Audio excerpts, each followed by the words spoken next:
Nah sekarang gini, contoh lah. Anggap aja sebagai orang Kristen, Yunia kan percaya bahwa Yesus sudah mati di atas kayu salib buat tebus dosa Yunia. Sebagai orang Kristen. Berarti Yunia cinta sama Yesus dong? Iya. Iya dong. Misalnya Yunia dikasih kesempatan ngelihat Yesus mau disalib. Kira-kira Yunia lari seperti murid lain atau nolong Yesus supaya nggak disalib atau bantuin tentara Romawi salib Yesus? Ya kalau kita percaya sama dia, harusnya kita nolongin dia lah. Nolongin supaya disalib? Supaya enggak. Supaya nggak disalib. Supaya nggak disalib. Berarti kita juga terus kita harus mengorbankan diri kita juga gitu loh. Kalau Iya. emang kita percaya sama dia juga gitu. Terus ya, kalau kan? nolong Yesus supaya nggak disalib nggak ditebus dong dosanya? Oh, makanya. Ya makanya. Bingung juga aku deh. Oh ya makanya. Di belakang ditebus juga. Kan rumusnya kan Yesus mati di atas kayu salib untuk menebus dosa Yunia kan?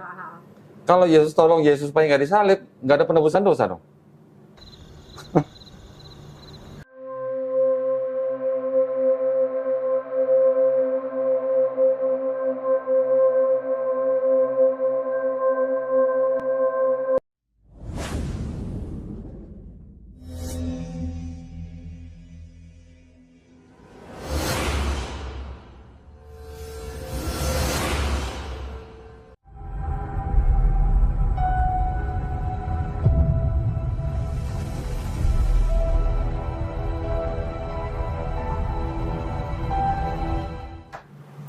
Bismillahirrahmanirrahim. Assalamualaikum warahmatullahi wabarakatuh. Alhamdulillahirrabbilalamin. Wassalatu wassalamu ala rasulillah. Puja dan puji syukur kita panjatkan kehadirat Allah Subhanahu wa taala. Salawat dan salam semoga tercurah bagi junjungan kita Nabi Muhammad sallallahu alaihi wasallam. Senang sekali berjumpa di channel Donitan dan juga Geraha Mualaf Jakarta. Pada malam hari ini kami kedatangan seorang tamu ya, saudari Yunia ya, betul ya. Nah, ini saudari Yunia ceritanya mau berbincang-bincang lah gitu ya tentang keyakinan gitu ya. Asal dari mana, Yunia? Dari Jakarta. Asal Jakarta. Oke. Orang tua sama? Sama. Jakarta. Jakarta. Papa Karawang. Papa Karawang. Tenggelang. Papa Tenggelang. Karawang. Iya, maksudnya Tenggelang Chinese. Iya, Cina. Cina. Kok nggak kelihatan Cinanya? Cina hitam. Saya siapa? Saya apa papanya? Papa nggak tahu. Nggak tahu. Mamanya? Mama Lau. Oh, saya Lao. Selau. Gerejanya? Di GBI Rehuel. GBI apa GBDI? GBI atau GPDI sama kan? Beda. GBI Beto. GPDI kayak GPDI. Oh, GKI. Berarti udah lama nggak gereja. Udah lama gereja makanya lupa ya. GPDI apa tadi? Rehuel. Di mana? Di Bungur. Oh, Bungur, Jakarta Pusat. Di Bungur, Jakarta Pusat. Terakhir kapan ke gereja? Terakhir. Terakhir. Pasti 4-5 tahun yang lalu. Benar. Terakhir. Benar. Terakhir udah lama sih. Udah benar-benar. Gitu. Lama ada 5 tahun yang lalu. 5 tahun. 5 tahun. Kenapa ninggalin gereja? Kenapa? Karena apa ya? Ada yang diragukan gitu atau gimana? Karena diragukan. Jujur aku kayak pakai logika gitu. Karena pakai logika. Jadi walaupun aku Kristen, dari kecil Kristen gitu ya. Kenapa aku Kristen? Aku Kristen karena orang tua aku. Jadi bukan karena diri aku sendiri. Ya. Jadi sejak saat itu, aku memutuskan untuk memulai perbandingan. Umur berapa tuh? Umur masih muda banget. Masih 12, 14, 12, 13, 14 lah. 12 sampai 14 tahun. Oh, udah mulai lah di situ kan udah mulai bisa berpikir, pakai logika. Tentang kehidupan seharian, yang mana kayaknya tuh yang sesuai sama diri aku gitu ya kan gitu. Jadi mulai ngebandingin antara semua agama, tapi yang lebih karena di lingkungannya cuman antara Islam sama Kristen, jadi yang lebih spesifik aku bandingin cuman Islam sama Kristen. Oke. Emang dulu sekolahnya sekolah apa? Sekolah negeri. Oh, negeri. Sekolah negeri, sekolah biasa. 12, 14 tuh berarti kira-kira SMA ya? SMP. Oh, SMP. SMP. Negeri, berarti banyak teman Muslim. Banyak. Jadi mengamati teman-teman yang Muslim. Karena dari kecil kan dari dulu banyak banget kan kayak namanya kayak perkelahian anak-anak kecil. Islam nih, Kristen nih gitu ya kan. Oh gitu. Sering kan Islam nih, Kristen nih. Jadi kayak udah masa itu kayak mikir kenapa sih Islam sama Kristen tuh berantem gitu loh ya. Kenapa harus kayak kenapa nih kayak juga kok dicengin gitu loh. Kristen tuh dicengin banget gitu loh. Soalnya Kristen dicengin sama teman-teman Muslim. Karena mayoritas sekolah negeri itu kan banyak kan paling cuma kayak ya 3-5 orang doang yang Kristen. Oh gitu. Nah, selebihnya Muslim nih ya kan. Jadi kayak kita tuh ngerasa kayak terasingkan gitu sama mereka karena mereka mayoritas lebih banyak gitu ya kan. Kok kenapa mereka kayak gitu? Kenapa kok kayak sombong banget gitu jadi orang Islam tuh kenapa gitu ya kan? Itu mungkin termasuk tuh. Itu termasuk gak tuh yang ngecekin tuh dulu? Kayak gimana gitu, makanya mulai cari tahu nih. Iya, tapi gitu kan ya. itu kan masih dalam ranah kanak-kanak lah ya, itu masih remaja lah ya. Cuma mulai penasarannya dari situ. Nah, terus kenapa malah jadi tertarik mempelajari Islam? Karena sekarang udah mulai dewasa gitu ya. Kamu menurut aku tuh kayak di Islam itu setiap apa yang aku alami itu ada jawabannya di dia. Di Islam? Di Islam. Tunggu sebentar. Bukan karena mau masuk Islam karena nggak mau dicengin? Bukan, itu kan masih kecil. Tapi tujuannya juga bukan itu juga sih. Iya, kirain masuk Islam karena nggak mau dicengin gitu. Jadi selama itu Yunia sudah kenal Islam dari teman-teman Muslim. Dari teman-teman Muslim. Terus membandingkan. Nah, kenapa baru sekarang gitu memutuskan mau masuk Islam? Karena baru berani mungkin. Baru berani. Kenapa? Berani. Karena orang tua atau Karena apa? orang tua. Karena kan orang tua ya, keluarga besar kebanyakan kan Kristen semua.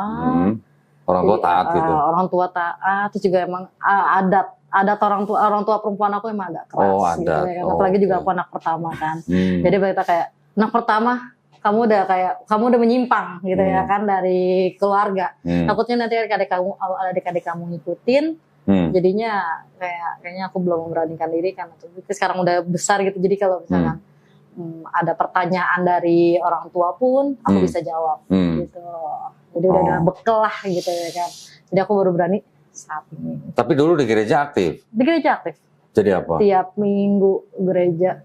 Aku tuh sering jadi kalau mendiri itu jadi usher. Oh, usher. Kan? Yang ngambilin kolekte. Itu aku bagiin warta. Kalau kan ada. Ya. So, aku juga aktif di kegiatan sekolah minggu. Jadi apa? Anak-anak. Ngajar. Kan biasanya sekolah minggu juga kan nggak cuma satu orang kan. Berarti guru sekolah minggu? Guru sekolah minggu. Oh, berarti cerita-cerita dong Nabi Musa, belah lautan. Pernah juara 2 malah. Juara 2 apa? Lomba khotbah. Widih. Lomba khotbah itu. Udah bisa khotbah? Udah khotbah waktu itu. Waktu itu aku masih umur berapa? Waktu saya SMP juga kayaknya sih. Oh, SMP udah khotbah? Masih kayak khotbah sekolah minggu gitu ya kan. Jadi ceritanya juga tentang tokoh-tokoh Alkitab. Oh, oke. Kalau gue dulu kaget juga sih. Kalau gue dulu SMA juara 2 lomba cepat buka Bible. Oh, mantap. Nemuin ayat gitu ya. Cari ayat, sebutin ayat. Oh, siapa yang paling cepat buka gitu. Oh, sih sering banget sih kayak gitu tuh. Gitu ya. Oh, berarti aktif di gereja. Sampai aku sekolah juga dibiayain sama gereja loh. Serius? Hebat ya. Gereja biayain sekolah. Ya, gereja biayain sekolah waktu SMA karena SMA, walaupun sekolahnya di negeri. Di negeri. Aku SMA di swasta, cuman swasta juga bukan sekolah Kristen. Oh gitu. Oh, yang negeri SMP. Negeri SD sama SMP. Oke. SMA-nya aku masuk swasta, tapi bukan swasta Kristen. Tapi bukan sekolah Kristen. Oh. Swasta biasa. Yayasan. Oh, yayasan. Ya, sekolah yayasan tapi bukan Ya Kristen. berarti termasuk aktif loh yang di gereja ya berarti. Aktif, makanya itu gereja mau lah bantu aku. Sampai biayain. Nah, karena kalau nggak aktif juga gereja juga nggak kenal aku siapa. Setelah lulus SMA sama gereja nggak dibiayain ke STT gitu? Enggak. Kok ketawa sih? Enggak. Kenapa? Karena nilai SMA-nya jelek kali? Enggak sih sebenarnya. Atau mungkin udah jarang ke gereja? Bukan. Karena aku tuh jujur dari kecil itu ibarat kata dibilang anak mandiri. Aku nggak besar sama orang tua aku. Oh gitu. Aku besar kebanyakan sama nenek aku. Oh, neneknya Kristen juga? Neneknya Kristen juga. Oke. Gitu. Lebih militan mana neneknya sama orang tuanya?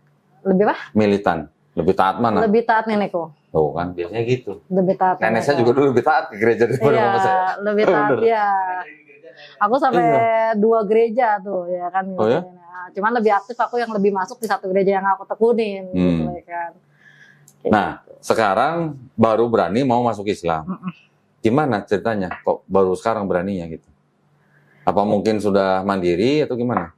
Ya karena sekarang berkata aku juga udah nyari uang sendiri ya gitu. Oh, udah nyari, udah jadi mandiri. Itu kayak iman aku tuh udah aku yang nentukan sendiri Okay. gitu loh ya kan. Mau dibawa kemana hidup aku juga aku berani tiap untuk resikonya sendiri juga. Oke. Nah, terus tertariknya sama Islam apa? Tertariknya sama Islam apa ya? Ngapain masuk Islam? Itu dia. Kalau dari perbandingannya gitu, lebih masuk akal tuh di agama Islam. Okay. Lebih masuk akal di agama Islam. Jadi yang banyak hal yang nggak aku pelajarin di Kristen gitu ya kan. Aku baru tahu juga semenjak ini. Oh iya juga gitu loh ternyata. Gitu. Contohnya bisa kasih contoh nggak kira-kira apa? Contohnya apa ya? Ini penting nih ya soalnya. Ini penting. Maksudnya berkaitan dengan akidah gitu masalahnya. Iya sih. Temen aku ceritanya tentang tentang Yesus gitu? Enggak, maksudnya tentang kehidupan dulu kali ya. Bukan, maksudnya yang menjadikan salah satu hal buat Yunia untuk tertarik atau mantap masuk Islam apa? Mantap masuk Islam itu enggak sih kalau alasan dari hal Tuhannya sendiri gitu ya kan. Karena aku meyakini kayak Tuhan itu cuma satu. Kan? Esa. Esa. Malah aku kaget lagi di gereja aku pernah ngedatengin satu gereja. Itu di penutupan doanya itu ya kan ketiga yang Esa. Aku mikir aja sambil aku berdoa sambil amin tapi ketiga yang Esa gitu loh. Aku jadi yang tadinya aku misalkan kayak berdoa khusyuk gitu ya kan. Aku minta berkat, aku mohon pengampunan dosa. Tiba-tiba dibilang pendetanya di ketiga yang Esa, aku balik jadi kayak bahasa Indonesia gue berapa gitu ya kan. Kalau aku Esa 1 gitu loh ya kan. Sama kayak saya dulu. Saya dulu pernah baca di gereja, di belakang mimbar gitu ya, ada tulisannya ketiganya yang Esa. Nah. Kan orang jadi mikir ya, 3 tapi kok Esa gitu kan. Nah iya, makanya aku jadi yang tadinya khusyuk kok jadi mikir gitu ya kan. Kan Esa 1 nih, Esa 3 siapa? Aku bilang gitu ya, kenapa dibilang 3 gitu ya kan. Terusnya kalau 1 aja ya mungkin yang keduanya ya patut kita contoh, kita tiru gitu ya kan. Karena mungkin pasti baik gitu ya kan. Cuman tetap aja jangan ditigakan gitu ya kan. Kita cukup fokus sama yang 1, tapi ajaran untuk yang keduanya itu kita tetap ikutin gitu loh. Maksudnya maunya aku, cuman entah mereka yang salah atau salah buat lagu aku pikir ya kan, atau salah buat statement apa kayak gimana kita nggak tahu deh ya kan. Soal bikin syair. Iya makanya bingung juga sih. Jadi ya udahlah gitu ya kan. Memang bisa jadi bingung ya ketiganya yang Esa gitu. Nah orang oke lah. Mungkin kalau pendeta jelasin kan mungkin bisa kemana-mana lah ya. Iya. 3 pribadi tapi satu hakikat gitu kan. Bapa Tuhan, Yesus Tuhan, Roh Kudus Tuhan, tapi bukan 3 Tuhan tapi 1 Tuhan. Nah. Bapa Maha Kuasa, Anak Putra Maha Kuasa, Roh Kudus Maha Kuasa, tapi bukan 3 Maha Kuasa tapi 1 Maha Kuasa. Gimana sih? Jadi muter-muter kan ngomongnya kan, sebenarnya tujuannya itu kemana gitu loh. Iya. Gitu. Terus mengenal Islam gimana? Mengenal Islam nggak ada tuh ya yang apa? Ada berapa pribadi gitu kan, nggak ada kan? Nggak ada. Islam tuh cuma 1.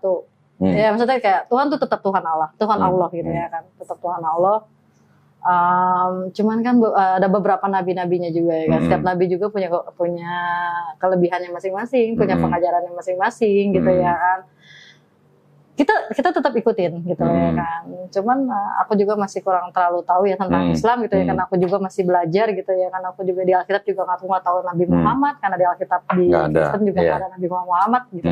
Jadi aku terus lagi yang aku anggap baik ya aku pasti ikutin baik gitu ya kan. Aku juga mau belajar tentang siapa itu Nabi Muhammad gitu ya kan. Nah ya udah kayak gitu ya aku lebih kini ke masuk Islam aja gitu ya.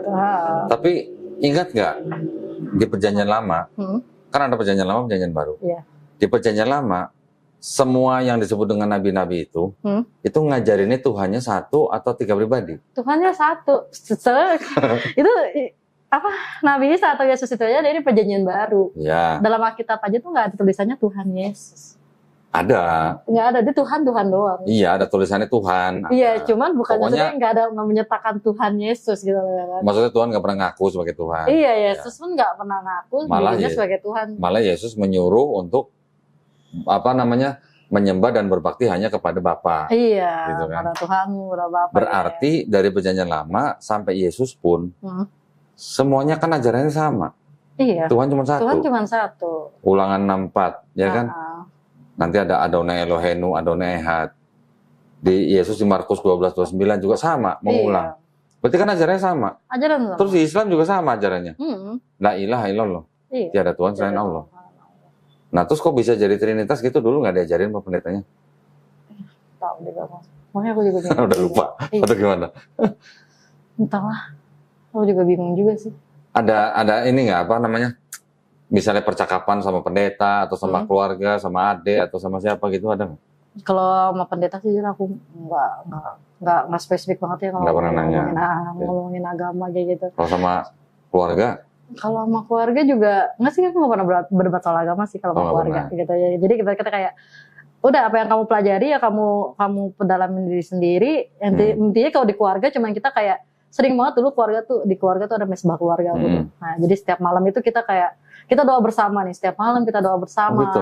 Iya, setiap malam kita doa bersama, kita saling berpegangan tangan sama-sama gitu lah ya kan.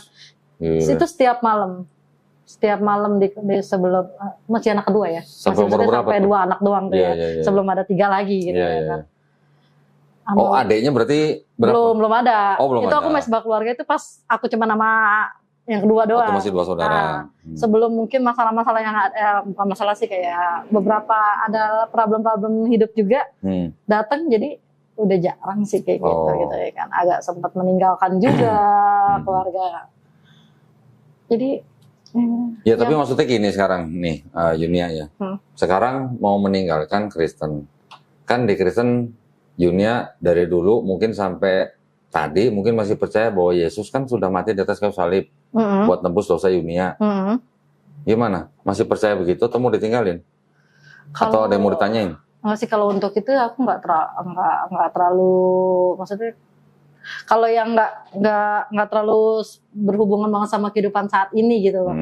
Aku nggak kurang mendalami. Berarti udah nggak percaya kalau Yesus mati di atas kayu salib buat nebus dosa Yunia? Dibilang nggak percaya juga nggak juga, dibilang percaya juga nggak juga gitu loh. Nah, karena aku masih belajar tentang hal itu, belum sampai ke situ sih. Jadi nah sekarang gini, contoh lah, anggap aja sebagai orang Kristen, Yunia kan percaya bahwa Yesus sudah mati di atas kayu salib buat nebus dosa Yunia. Sebagai orang Kristen, berarti Yunia cinta sama Yesus dong? Iya. Iya dong. Misalnya Yunia dikasih kesempatan ngelihat Yesus mau disalib. Kira-kira Yunia lari seperti murid lain, atau nolong Yesus supaya nggak disalib, atau bantuin tentara Romawi salib Yesus? Ya kalau kita percaya sama dia, harus kita nolongin dia lah. Nolongin supaya disalib? Supaya enggak. Supaya nggak disalib. Supaya nggak disalib. Berarti kita juga, kita harus mengorbankan diri kita juga gitu loh. Kalau emang kita percaya sama dia juga gitu. Terus kalau nolong Yesus supaya nggak disalib, nggak ditebus dong dosanya? Makanya. Ya makanya. Bingung juga aku deh. Oh ya makanya. Dibilang nggak ditebus juga. Kan rumusnya kan Yesus mati di atas kayu salib untuk menebus dosa Yunia kan? Kalau Yesus tolong Yesus supaya nggak disalib, nggak ada penebusan dosa dong. Tapi waktu di Alkitab memang di Alkitab memang tertulis ya kalau Yesus mati itu untuk penebusan dosa manusia ya. Tapi kan itu ajarannya Paulus. Iya kan? Bukan perkataan Yesus. Bukan perkataan Yesus kan? Makanya yang bilang Yesus mati di atas kayu salib kan bukan untuk menebus dosa manusia, itu kan Paulus. Nah iya makanya aku emang Alkitab ada ya. Karena Yesus kan ngomong kayak gitu loh. Nggak bilang juga di atas dia mati itu kan itu. Dia kan mati kan karena apa sih, aku lupa deh. Ya kan karena diserahkan sama imam Yahudi kan, ditangkap iya kan? Karena dia kayak dia kan dianggap menghujat gitu lah.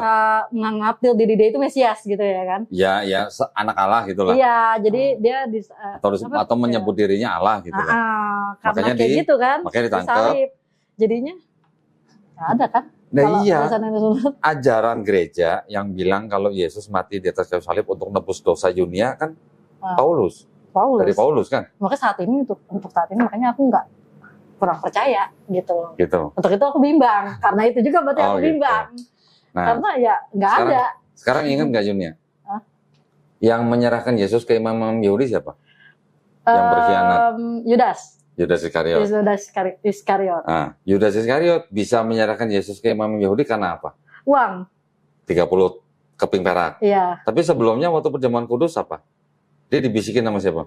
Setan. Siapa Iblis. sih? Iya. Betul apa enggak? Iya. Ini udah lama nggak baca Bible nih pasti. Iya, lah, udah berapa tahun. Betul kan? Kalau iblis nggak membisiki Yudas, kira-kira ada penebusan dosa nggak di atas kayu salib? Kalau iblis enggak? Kalau iblis nggak bisikin Yudas, bakal ada penebusan dosa di atas kayu salib nggak? Mungkin bakal ada. Dari mana? Kan Yudas kan menyerahkan Yesus karena dibisikin iblis. Dibisikinnya itu maksudnya kan? Iya, dibisikin untuk berkhianat, untuk mengkhianati kan? Iya. Berarti kalau iblis nggak membisiki Yudas, bakal Yesus disalib nggak? Enggak. Nah, kalau Yesus nggak disalib, bakal ada penebusan dosa nggak? Nggak ada. Nggak ada. Karena sudah terjadi penebusan dosa, berarti iblis berjasa apa berdosa? Berjasa lah, kan nggak jadi ada penebusan dosa tuh. Kalau berjasa masuk surga, masuk neraka. Iya, nggak tahu tuh dia di mana. Berarti itu kan ada konsep yang nggak logis. Nggak logis makanya kan. Ya kan? Berarti kalau gitu iblis, Yudas, imam Yahudi, Pontius Pilatus sama tentara Romawi yang semuanya nih nyalip Yesus di atas kayu salib, ini mereka semua berjasa atau berdosa? Kalau tujuannya untuk dosa, untuk menebus dosa, berarti dia berjasa. Berjasa dong. Berjasa. Karena tujuannya kan untuk menebus dosa. Iya. Kalau nggak ada 5 ini kan nggak ada penyalipan kan? Ada. Nah berarti kalau berjasa masuk surga, masuk neraka. Seharusnya masuk surga. Mau satu surga sama iblis? Tergantung bentuk surga aja kali ya. Nah, berarti itu kan konsepnya ada sesuatu jadi, lah ya. Jadi kayak kurang logis. Udah yakin? Udah yakin. Artinya udah bisa meninggalkan konsep seperti itu. Apalagi dengan sekarang kayak gereja banyak banget ya. Jenis gereja tuh banyak banget. Oh ininya, maksudnya alirannya. Iya, itu lebih baik. Pernah lihat Bible ini nggak? Tuh. Pernah lihat Bible ini? Belum. Hah? Kelihatan, ingat nggak dengan warna ini? Ini apa? Warna siapa? Rainbow. Korea, ya rainbow tuh warna siapa? Nggak tahu? Nggak. Serius? Nggak. Kemarin yang rame-rame gitu di Piala Dunia Qatar itu? Oh, enggak. Ini apa? Gay. Iya, ini Bible buat gay, buat LGBT. Ada aja. Ada aja. Belum pernah lihat berarti. Belum pernah lihat, ada aja. Yang ini aja kayaknya udah banyak tadi. Maksudnya yang orang udah umumkan aja kayak banyak gereja ini alirannya dan ini. Soalnya aku pernah baca. Aku masuk gereja ini kata shalom gak digunain. Aku dengan pede aja memperkenalkan diri, shalom, nama aku gini kan. Oh gitu. Ada bisikin aku di belakang. Di sini kan pakai kata shalom. Terus pakai apa? Haleluya gitu. Ini maksudnya kayak ini mau sama pagi sama mungkin waktu pagi siang gitu. siang. Pokoknya kata shalom nggak digunakan. Oh. Ya aku bingung. Di shalom itu kan kayak kalau ibarat kata kalau di Kristen gitu kan kayak kalau di Islam kayak assalamualaikum. Iya. Di Kristen shalom cuman. Oh itu gereja nggak pakai kata shalom. Iya, oh. Nggak pengen nanya, tapi aku baru gitu kan. Udah besoknya aku nggak datang lagi nih gue gitu ya. Karena aku malu juga kan karena kemarin juga. Iya. Dari situ aku melihat kayak banyak banget gitu loh perbedaannya. Padahal Alkitab bahasa Indonesia loh, bahasa Indonesia. Ya kan? Gimana Al-Quran yang bahasa Arab? Ya kan? Indonesia yang bahasanya, Alkitab yang bahasa Indonesia aja banyak banget yang banyak banget perbedaannya. Apalagi bahasa, tapi ini banyak versi nih. Iya, tapi kekuatan di Al-Quran itu ada penghafalnya setiap tahunnya itu loh. Iya. Itu yang buat aku takut. Kok bisa gitu? Dari mana ya loh? Ya. Kan nggak masuk logika itu. Ya gini, jadi logikanya cuma gini doang. Kalau Al-Quran itu tidak berasal dari yang menciptakan manusia langit dan bumi, tidak akan mudah dihafal orang. Nah, makanya kan. Gitu. Anak-anak kecil sekarang udah hafal Quran, bisa, gitu. Udah hafiz Quran. Makanya. Anak kecil loh ya. Anak kecil. Gitu. Ya oke, anak kecil atau yang mau remaja itu memang lebih mudah menghafal karena otak gitu. Biasanya. Kita yang udah gede gini ngurusin kehidupan yang ruwet mungkin udah susah menghafal. Tapi anak-anak remaja kan istilahnya pikiran masih bersih, lebih mudah. Lebih fokus juga kali ya mereka. Ada nggak anak-anak kecil yang menghafal Bible gitu? Kayaknya nggak. Nggak ada ya? Belum pernah nemu ya? Belum pernah nemu. Makanya kalau setiap sekolah minggu kan ada penghafal ayat kan. Karena nggak ada yang mereka yang udah pernah hafal duluan. Gitu makanya ya? Ada kalau setiap minggu ya kan, buat minggu depan ada hafalannya ini ya. Iya. Oke. Jadi setiap minggu dikasih PR tuh ya. Iya, hafalin ayat ini gitu. gitu ya. Tapi nggak ada yang hafal satu Bible gitu ya? Nggak ada deh. Kayak butuh waktu juga kayak mereka juga kalau. Ada nggak yang hafal satu lembar aja? Nggak ada. Minimal dia 2 ayat lah. Dulu hafal berapa ayat? Aku yang masih ingat sampai sekarang tuh Yohanes 3 ayat 16. Cie, Yohanes 14:6 enggak? Enggak.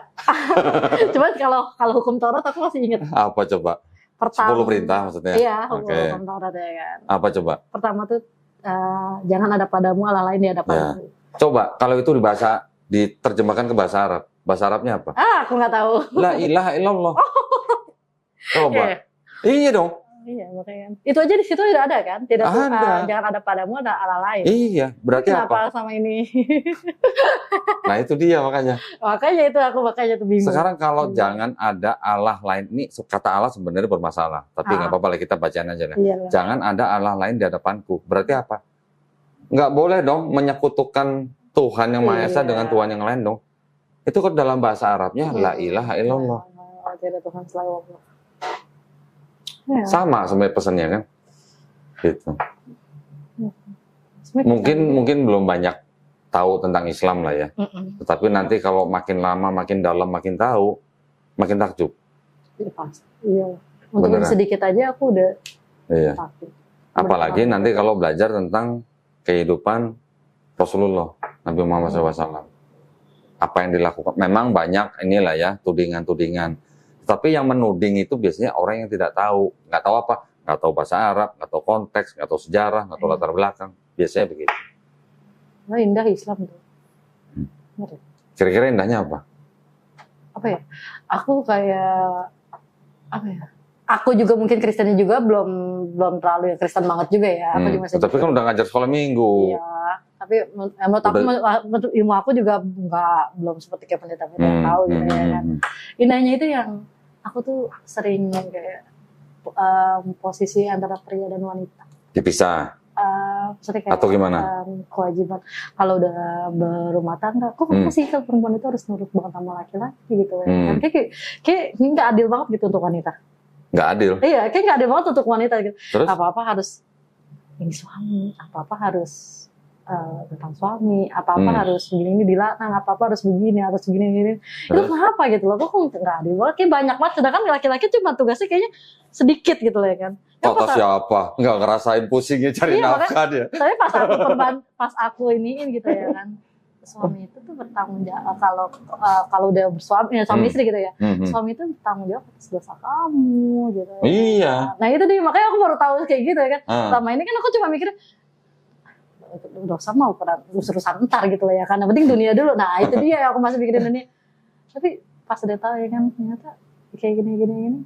Ternyata tuh segitu spesialnya gitu loh wanita. Nah, segitu spesialnya. Itu. Tahu nggak kalau di Islam itu, kan suami bertanggung jawab atas istri. Bertanggung jawab atas apanya? Atas perbuatannya. Segalanya. Atas akidahnya, atas imannya. Jadi istilahnya suami itu menjadi imam yang membawa istri ke jannah, ke surga gitu kan. Tapi tahu nggak di dalam Islam, yang karena suami bertanggung jawab atas istri, harusnya yang masak nyediain makan siapa? Kalau di Islam? Seharusnya suami. Iya. Mencuci baju juga kayaknya aku pernah baca artikel, kayaknya harusnya suami deh. Jadi kalau si istri yang masak, berarti istri itu sedang memberikan sedekah kepada suaminya, sedang memberikan sedekah gitu, dengan memasak. Kalau di Indonesia mungkin rata-rata kan yang masak istri lah ya. Masak istri. Tapi sebenarnya kalau kita pelajarin benar, karena suami yang bertanggung jawab atas istri, bertanggung jawab dalam arti makan, sandang, papan gitu ya. Berarti suami harusnya masak sebagai ngasih makan harusnya. Spesial banget nah, istri ya. Jadi kalau istri yang masakin buat suami, istrinya sedang bersedekah. Tuh. Baru tahu ya? Baru tahu. Berarti cuma lebih indah lagi, lebih spesial lagi malah. Banyak. Nanti banyak yang bisa dipelajari di Islam tentang hubungan suami istri, nanti kita kepada orang tua. Kalau di Islam, kita menghormati orang tua, yang harus kita hormatin ayah dulu atau ibu dulu? Ibu. Habis ibu siapa? Habis ibu siapa? Ya kan cuma ayah sama ibu. Iya, habis ibu ya ayahnya. Enggak. Tuh, bukan. Tapi kan ada ayah sama ibu. Nah, makanya di Islam tuh begini. Yang pertama kita hormatin antara ayah dan ibu tuh ibu dulu.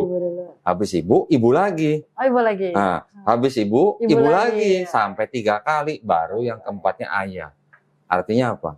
Kita harus menghormati ibu kita melebihi daripada ayah kita. Tuh, itu di Islam.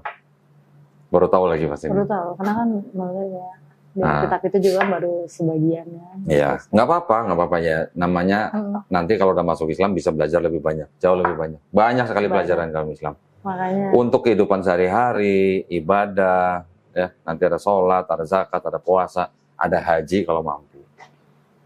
Tapi sehari-harinya itu nanti juga ada semua. Ada doa sebelum makan, doa sebelum masuk kamar mandi, doa bangun tidur, doa sebelum tidur, semuanya ada. Semuanya. Ya mungkin Kristen juga ada ya. Ada, cuman lebih dia pakai bahasa Indonesia aja lebih. Ya. Jadi kira-kira paham ya gambaran Islam ya gitu ya. Paham. Insya Allah paham. Sudah bisa ninggalin itu tadi yang mati di atas kayu salib. Yang buat nebus dosa. Jangan ditinggalin. Bukan, maksudnya meninggalkan ajarannya atau konsepnya. Kan tadi kan jawabannya gimana? Kan konsepnya kan ada yang janggal tadi kan. Iblis yang membisiki Yudas, mau nolong Yesus supaya nggak disalib. Betul, udah bertentangan dengan ajaran gereja gitu. Iya, maksudnya kayak aku sih kalau untuk ikutin ajarannya bukannya ya. Jadi menganggap Yesus itu karena nggak bisa.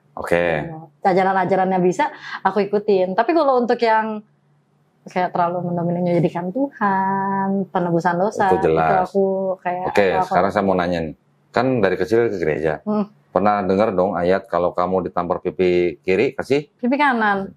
Pernah begitu? Enggak. Kenapa? Ya, balas lah. Kenapa balas? Kenapa balas? Ajaran itu kan ajaran Yesus di Bible. Kenapa nggak diikutin? Ya, manusiawi berarti ya. Setannya mungkin muncul apa gimana? Manusiawi muncul ya. Susah begitu kan kayaknya. Bisa nggak diterapin maksudnya? Bisa. Yakin bener bisa ditampar pipi kiri kasih pipi kanan? Logikanya kalau nggak terlalu sakit gak apa-apa kali ya. Kalau nggak terlalu sakit, mau coba nggak? Orang yang nampar kayaknya pasti emosi, pasti kenceng ya. Iya kan, artinya ajarannya kelihatannya bagus, tapi bisa nggak diterapkan? Pernah dengar dong kasihilah musuhmu? Iya. Bisa kasihilah musuhmu? Susah sih. Hah? Kok susah? Berarti nggak mau ikutin ajaran Yesus di Bible? Makanya kalau karakter aku nih ya, aku kita bicara tentang karakter aku. Aku tuh tipe manusia yang dibilang apa ya, cuek, bodoh amat. Pokoknya aku nggak mau pusing, ikutin alur. Gitu. Jadi aku punya musuh. Tapi kalau musuhnya baik-baik sama aku, tidak pernah ya udah aku nggak pernah benci sama dia. Mana ada musuh baik-baik? Maksudnya kayak contoh, aku sebelumnya pernah menikah nih, aku sekarang single parent. Pertanyaannya gini, iblis musuh kita bukan? Iblis musuh kita bukan. Lah iblis musuh kita bukan? Musuh sih. Musuh? Kasihilah iblis bisa. Tergantung iblisnya berbuat jahat apa enggak? Pasti berbuat jahat ya. Emang ada iblis yang berbuat jahat? Pasti. Tapi kan kalau kita nggak ngikutin berarti kan kita nggak, berarti dia bukan musuh kita dong. Loh, kalau namanya iblis apa? Menggoda manusia. Kalau kita nggak tergoda? Loh, yakin? Yakin? Memang tahu lagi digoda apa enggak? Iya sih, karena kan nggak terang-terangan dia ngomongnya. Mana ada iblis goda terang-terangan? Iya makanya. Kan iblis bisa menggoda dari musuh kita, dia musuh kita. Musuh kan? Bisa nggak ngasihin iblis? Kan iblis musuh kita. Enggak. Gimana cara yang ngasihin iblis? Susah lah. Kita aja kan berdoa untuk mengusir iblis. Nah itu. Iya, kita kasihi dia. Kita kan juga mengusir dia. Kalau ada orang kesurupan, iblis diusir. Iya, diusir makanya. Kenapa kita nggak kasih? Kan dia musuh kita. Harusnya kita temenin dia. Temenin mau? Makanya. Mau berteman sama iblis? Kalau kita kasih berarti kita harus temenin dia gitu. Nah, iya dong. Nah, kita harus bikin dia baik. Itu kodratnya dia mau udah jahat ya. Misalnya, rumahnya kedatangan rampok misalnya. Terus itu kan musuh kita. Iya. Mau ngerampok, punya maksud jahat kan? Iya. Gimana ngasihin perampok? Nggak bisa. Nih kasih ambil TV-nya gitu. Nih nggak ambil bisa. duitnya gitu. Bisa nggak? Nggak bisa. Nah itu. Kecuali kita orang dalam. Orang dalam. Maksudnya temennya perampok. Nggak mungkin kan? Itu berarti ngerampok rumah orang. Itu kan kalau ngerampok rumah orang. Ini rumah kita yang kedatangan rampok. Masa orang dalam gimana sih? Nggak mungkin kan? Berarti nggak logis dong. Nah itu makanya. Ya, paham maksudnya ya. Jadi ada sebuah ajaran yang kelihatannya bagus, tapi too good to be true gitu kalau bahasa Kerawangnya. Iya. Apa tuh kan? Too good to be true. Artinya Too good to be terlalu true, muluk-muluk gitu. Nggak bisa diterapkan. Nggak baik untuk Kasihlah musuhmu gitu masalahnya. Kalau di Islam, di Islam, kalau kita dizolimi orang atau ada orang jahat ke kita boleh balas yang setimpal. Ya, kita boleh balas yang setimpal, tapi mengampuni itu lebih baik. Oh iya. Itu kalau di Islam. Jadi bukan berarti tampar pipi kiri kasih pipi kanan. Pelajarannya juga lebih jelas ya. Iya. Ya kan? Jadi artinya kalau kita dizolimi orang, dijahatin orang, kita boleh balas, tapi yang setimpal, nggak boleh berlebihan. Apa yang dia lakukan ke kita. Iya. Tapi kalau kita mengampuni itu lebih baik. Kira-kira bisa diterapkan yang mana? Yang Islam lah. Nah. Di pelajaran Islam. Betul. Lebih real. Nah. Dia sudah kasih musuh. Paham ya? Gimana masih? Kalau kita satu lagi nih. Kira-kira di satu lagi nih. Waktu Yesus di atas kayu salib, pasti tahu dong yang dekat di salib itu siapa? Perempuan yang dekat di salibnya Yesus siapa? Bunda Maria. Bunda Maria. Pernah nggak ngelihat foto atau gambar Bunda Maria di bawah salib Yesus? Waktu Yesus lagi disalib, itu Bunda Marianya nangis apa ketawa? Nangis. Kenapa nangis? Sedih lah anaknya digituin. Kenapa sedih? Kan anaknya digituin. Disalib. Emang berarti Bunda Maria nggak tahu dong kalau dosanya ditebus? Iya. Kalau tahu ditebus ngapain dia nangis? Harusnya kan berbuat baik anaknya. Cuman mungkin namanya keibuan yang nggak tega kali ya. Loh. Itu sebagai ibu nih. Iya. Kita tahu buat nolong orang. Iya. Anaknya jadi penebus dosa seluruh manusia nih anaknya. Berarti kan berjasa besar dong. Tapi dengan cara disalib. Nangis apa ketawa? Atau senang? Seharusnya. Dosa ibunya juga ikut ditebus. Iya, seharusnya senang. Harusnya senang. Tapi sebagai keibuan kan nggak tega. Nah. Secara real berarti gitu ya. Ada kemungkinan nggak sebenarnya Maria yang nangis di bawah salib Yesus itu sebenarnya nggak tahu kalau Yesus tuh mati untuk nebus dosa. Nggak tahu. Nah, terus yang ngasih tahu siapa? Yang nebus dosa. Masalahnya kan yang ngomong buat tebus dosa itu kan setelah Yesus mati udah berapa lama lah gitu. Paulus lah. Dia baru ngomong. Coba kalau dia ngomongnya dari awal. Nah. Kenapa dia mesti belakang? Paham kan maksud saya, paham ya? Oh, jadi kita yang buat cerita sendiri. Loh ya kan ini kan sebenarnya kan kita sedang menguji logika. Iya kan? Contoh tadi waktu saya tanya kalau ngeliat Yesus mau disalib, mau nolong Yesus, kamu bantu tentara mau nyalib Yesus dengan nalar yang sehat, dengan insting. Nolongin lah. Pasti nolong orang yang kita cintain dong. Betul. Gak usah Yesus lah. Orang tuanya mau disalib pasti nolong kan? Iya. Nah iyalah, apalagi ini Yesus gitu loh, junjungan kita. Junjungannya kan junjungan dalam arti kita meneladani gitu. Berarti kan ada sesuatu yang apa sih di dalam Bible tuh? Janggal. Gitu. Penuh misteri. Penuh misteri ya. Paham ya berarti ya? Murid-murid Yesus kan kabur. Iya, mana tuh pada? Berarti tahu nggak dia dosa ditebus murid-muridnya? Enggak tahu. Kalau tahu ngapain kabur ya? Mendingan nonton bantuin kan? Bantuin tentara. Kan dia tahu kalau dosa ditebus, tapi karena murid-murid nggak tahu, maka mereka kabur. Tapi Paulus itu ngomong kayak gitu atas insting dia sendiri kan? Atas apa? Atas keinginannya sendiri, akal dia sendiri gitu. Memang Paulus pernah ketemu Yesus? Yang itu, yang dia jatuh, yang sinar-sinar itu? Yang melihat sinar, melihat cahaya, mendengar suara. Nah itu kan dia beranggapan kalau dia melihat Tuhan. Bagaimana ceritanya Paulus melihat cahaya, terus tahu manggil siapa kau Tuhan gitu?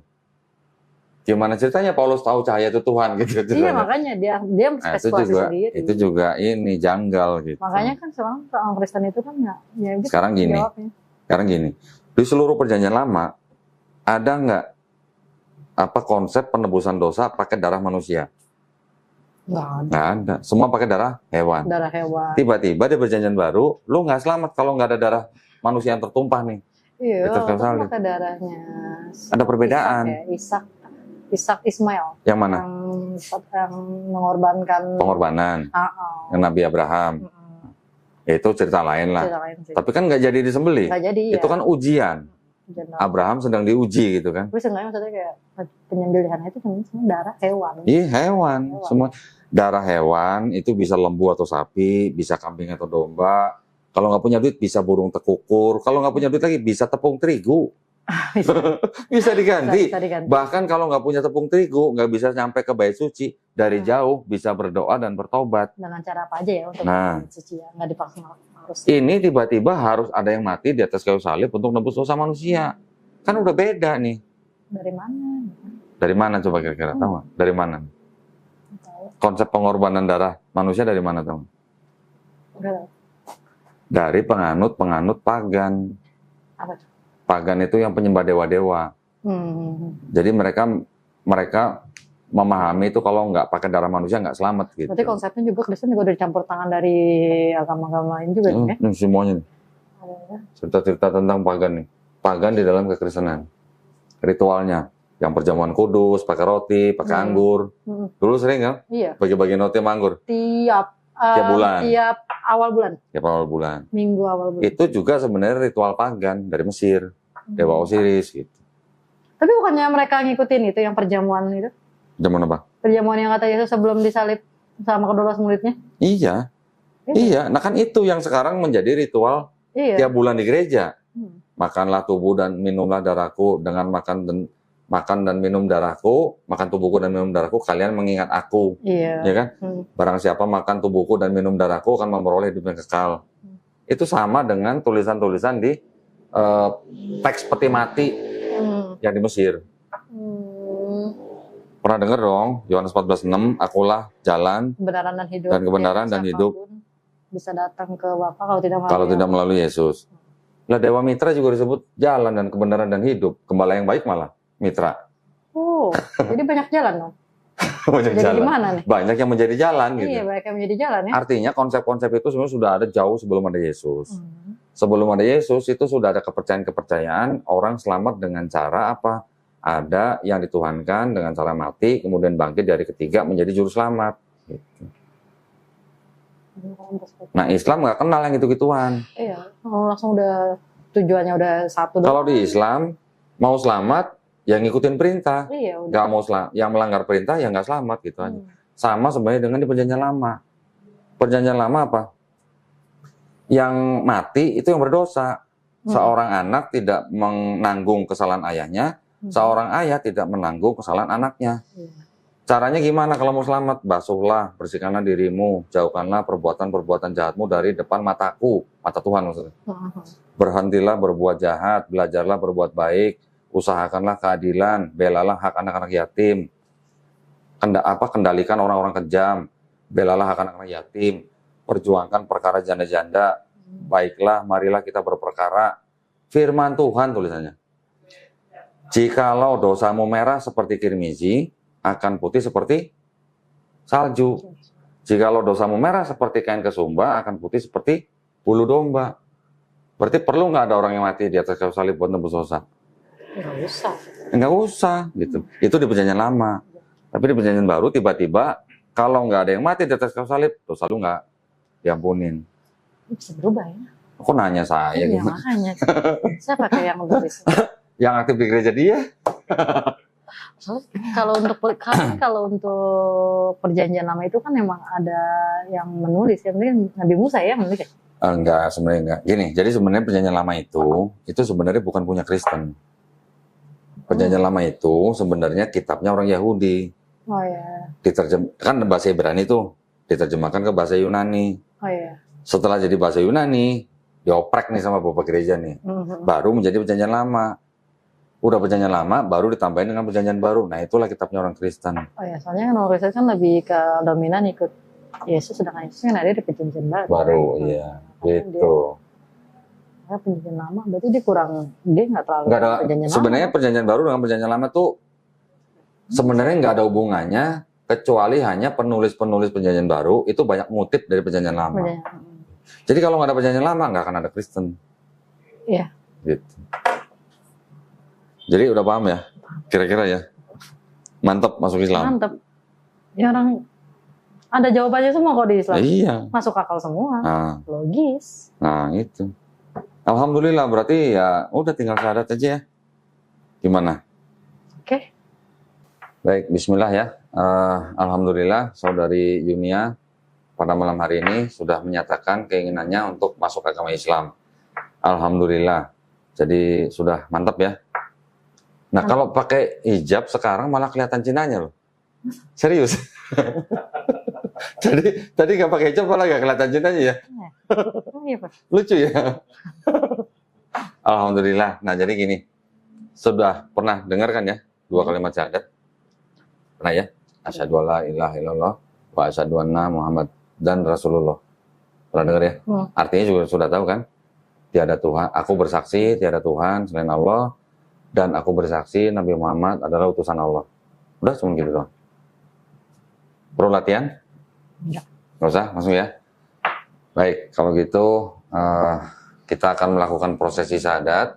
Tapi sebelumnya saya pengen nanya dulu nih. Ada 3 pertanyaan ya buat Yunia.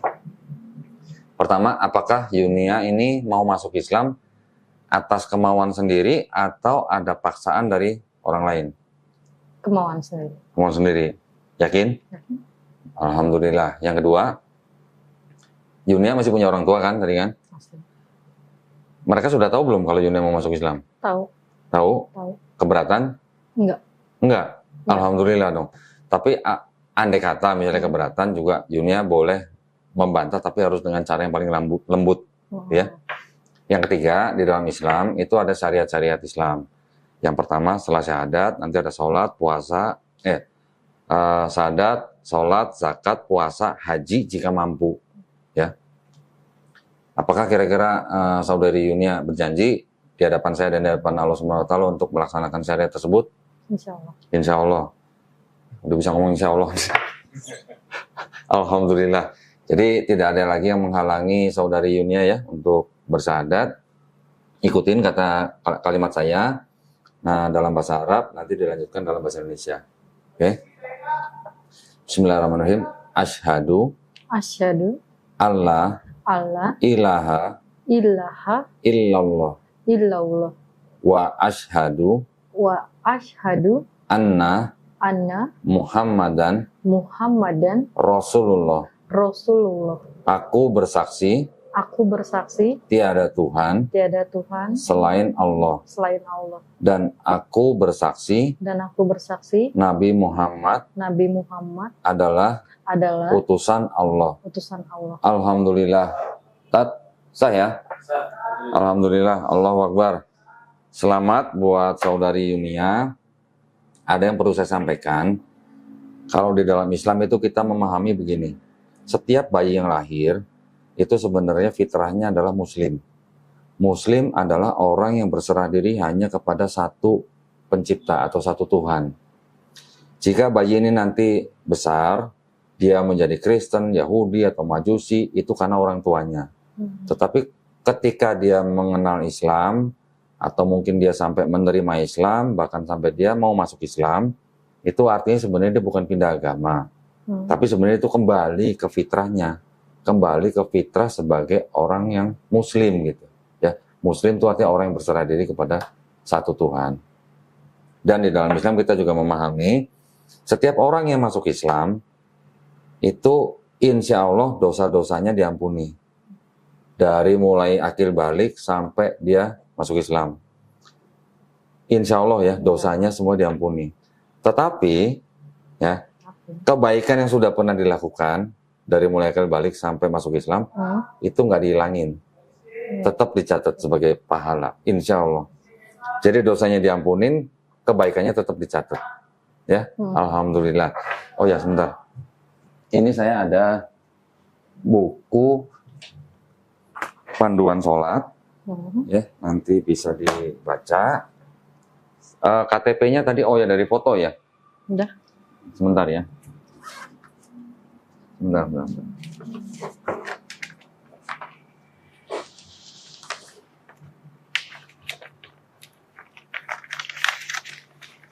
Ini juga ada sedikit uang. Uang ini adalah uang zakat yang memang ditujukan untuk mu'alaf. Mu'alaf adalah salah satu pihak yang berhak menerima zakat dari 8 asnaf, 8 golongan. Salah satunya adalah mu'alaf. Jangan dilihat jumlahnya, diterima aja dengan baik ya.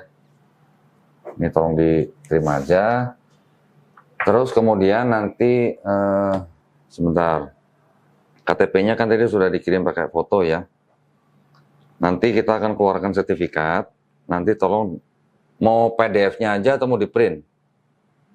Bebas. Bebas. Kalau PDF aja, Kalau PDF aja nanti bisa di print sendiri. iya. Kalau apa namanya, mau PDF-nya mau sertifikatnya boleh nanti kita kirim. Tapi untuk sertifikat itu ada tanda tangan saksinya gitu? Ada, enggak. Kalau yang di sertifikat kan nggak ada tanda tangan, cuma namanya aja. Oh, nggak apa-apa. Nggak apa-apa. Kalau perlu tanda tangan boleh ya, nanti kita tanda tangan.